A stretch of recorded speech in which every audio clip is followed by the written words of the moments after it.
پھر اس کے بعد تبلیغی جماعت جس کے کارنامے سنہرے حروف سے لکھے جانے کے قابل ہے، اور جس کو اللہ تعالیٰ نے امریکہ سے آسٹریلیا تک فتوحات عطا فرمائی ہیں، میں نے اپنی آنکھوں سے دیکھی ہیں۔ میں نے لندن میں ان کے مرکز میں بیان کیا ہے، فرانس میں ان کے مرکز میں بیان کیا ہے، جرمنی میں بیان کیا ہے، اسپین میں بیان کیا ہے، میں نے یورپ میں دیکھا، میں نے امریکہ میں دیکھا، میں نے کینیڈا میں دیکھا، اور الحمدللہ ہر جگہ تبلیغ والوں سے تعلق قائم رہا اور ان کے مرکزوں میں میرے بیانات ہوئے، اور میں بہت پوری قوت کے ساتھ تبلیغ کی جماعت کا اس کام کا ساتھ دیتا ہوں۔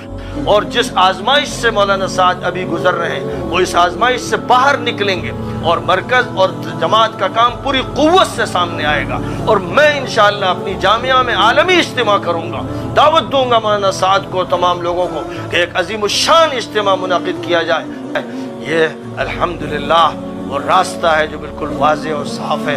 ہمارا خاندان ہمیشہ سے جڑا رہا، ہمارے والد صاحب نے شام کے اندر، اردن کے اندر تبلیغی کام کا آغاز کیا ہے۔ میں اس مسجد میں بھی گیا ہوں جہاں ہمارے والد صاحب جماعت کے ساتھ گئے تھے۔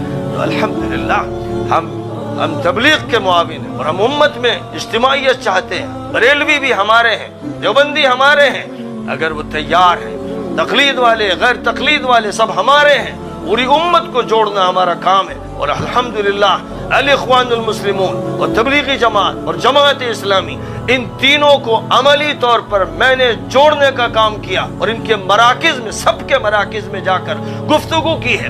یہ میرا مشن ہے کہ امت کو جوڑنے کے لیے امت کی بڑی جماعتوں کے درمیان رابطہ قائم کیا جائے، اور جو ان سے براعت ظاہر کرتے ہیں اور خطروں سے اپنے کو بچاتے ہیں اور اپنی جان کے چکر میں رہتے ہیں، اللہ ان کو معاف نہیں کرے گا۔ ایسے لوگ اپنے کو بچا لیں حکومت سے اور پولیس کی مدد حاصل کر لیں اور کوئی خیر کا کام نہ ہونے دیں، یہ وقتی طور پر ضرور ہوتا ہے، اللہ میاں کے یہاں دیر ہے لیکن اندھیر نہیں ہے۔ وہ ڈھیل دیتا ہے، اس کی ڈھیل سے ڈرنا چاہیے، خوف کرنا چاہیے، توبہ کرنا چاہیے۔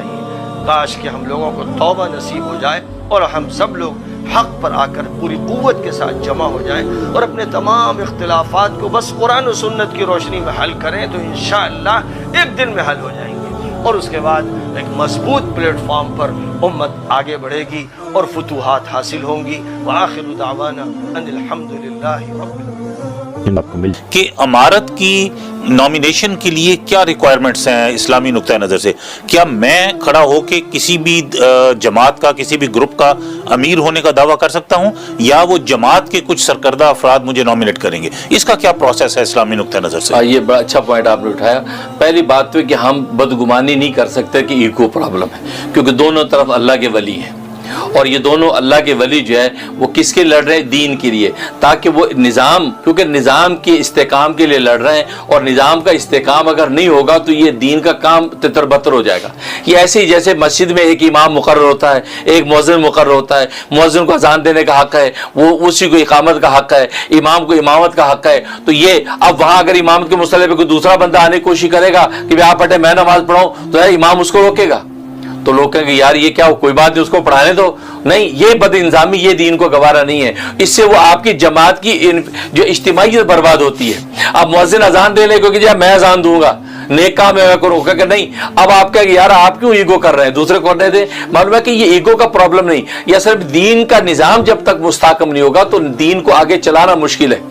اسی وجہ سے آپ نے دیکھا جو عثمان رضی اللہ تعالیٰ جو امیر تھے، اس وقت امیر المومنین تھے، تو مطالبہ تھا آپ استعفیٰ دے دیں، آپ ہٹ جائیں سامنے سے، لیکن آپ نے امارت نہیں چھوڑی۔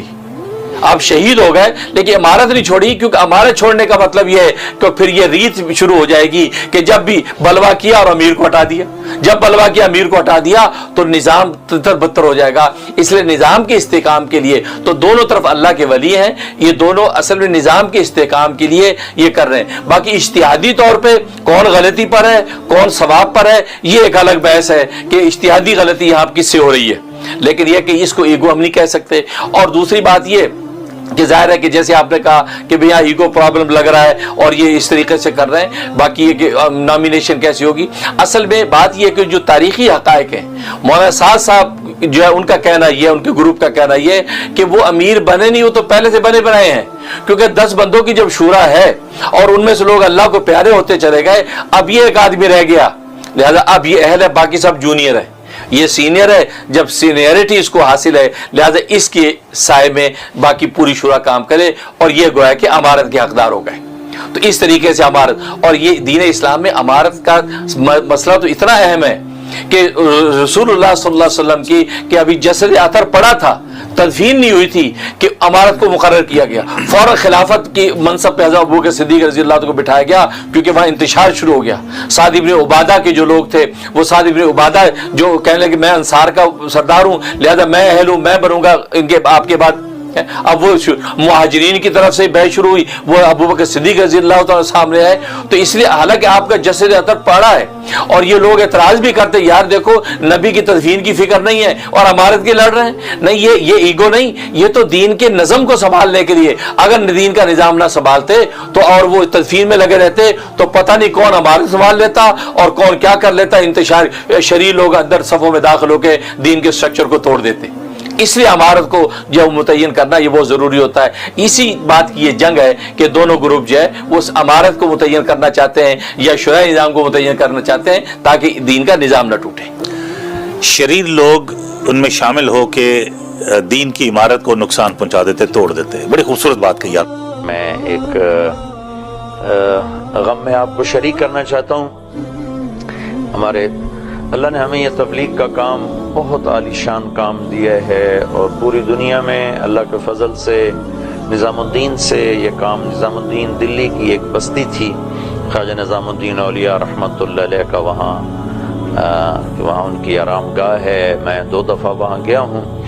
تو اسی کے ان نسبت سے اس جگہ کو بستی نظام الدین کہا جاتا ہے. وہاں سے مولانا الیاس صاحب رحمۃ اللہ علیہ نے 1926 میں یہ تبلیغ کا کام شروع کیا. پھر 1944 میں ان کا انتقال ہوا تو ان کے بیٹے مولانا یوسف صاحب رحمۃ اللہ علیہ نے اس کو سنبھالا اور اس کو دنیا میں پھیلانے کا وہ ذریعہ بنے. پھر ان کا 65 میں انتقال ہوا تو مولانا انعام الحسن صاحب رحمۃ اللہ علیہ ان کی جگہ امیر بنے. پھر پوری دنیا میں یہ کام میں دنیا کے آخری کناروں تک تو خود اللہ نے مجھے پہنچایا ہوا ہے. اور پھر 95 میں ان کا انتقال ہوا تو پھر ایک شورا بنی جس میں مولانا یوسف صاحب رحمۃ اللہ علیہ کے پوتے حضرت مولانا سعد صاحب دامت برکاتہم, اللہ ان کی زندگی میں, عمر میں, صحت میں, علم میں برکت دے. ان کے ذریعے سے بہت فیض پھیل رہا ہے. اور مولانا صاحب رحمۃ اللہ علیہ کے بیٹے مولانا زبیر الحسن صاحب جو اب رحمۃ اللہ علیہ ہو گئے, مرحوم ہو گئے. اور ہمارے پاکستان سے حاجی عبدالوہاب صاحب اور مفتی زین العابدین صاحب رحمۃ اللہ علیہ وہ بھی دنیا سے چلے گئے. تو ان حضرات کے اجتماعی مشورہ سے پھر یہ اللہ نے تبلیغ کی محنت کو بہت خوبصورت انداز میں پوری دنیا میں دین کو متعارف کروانے کا سبب اور ذریعہ بنایا ہے. تو ان میں ایک مولانا زبیر صاحب رحمۃ اللہ علیہ کل انتقال فرما گئے. میرے ان کے ساتھ بہت سفر ہوئے ہیں. 1982 میں 2 مہینے نظام الدین میں رہا. اللہ نے ان کو بہت ہی زیادہ خوبصورت صفات سے نوازا تھا. بہت ظریف طبع, مسکرانے والے, ہنسنے والے, جیسے اللہ کے نبی کا فرمان کے بارے میں آتا ہے ضحاکن بسامن, ایسے مولانا زبیر صاحب رحمۃ اللہ علیہ ہنسنے والے, مسکرانے والے. بہت بھاری بھرکم تھے لیکن پوری دنیا میں اللہ کے پیغام کو لے کر پھرے. اور میرے ان کے ساتھ بیرون ملکوں کے بہت سفر ہوئے, مجھے تو اب یاد بھی نہیں ہے. اللہ کے فضل سے اتنی دفعہ ان کے ساتھ سفر ہوا, لمبے لمبے سفر ہوئے. بہت زیادہ وہ مجھ سے محبت کرتے تھے. جب کوئی آدمی مشہور ہو جاتا ہے تو اس پر صحت مند تنقید بھی ہوتی ہے, اور عام طور پر بیجا تنقید کرنے والے زیادہ ہوتے ہیں اور صحت مند تنقید کر کے سمجھانے والے کم ہوتے ہیں.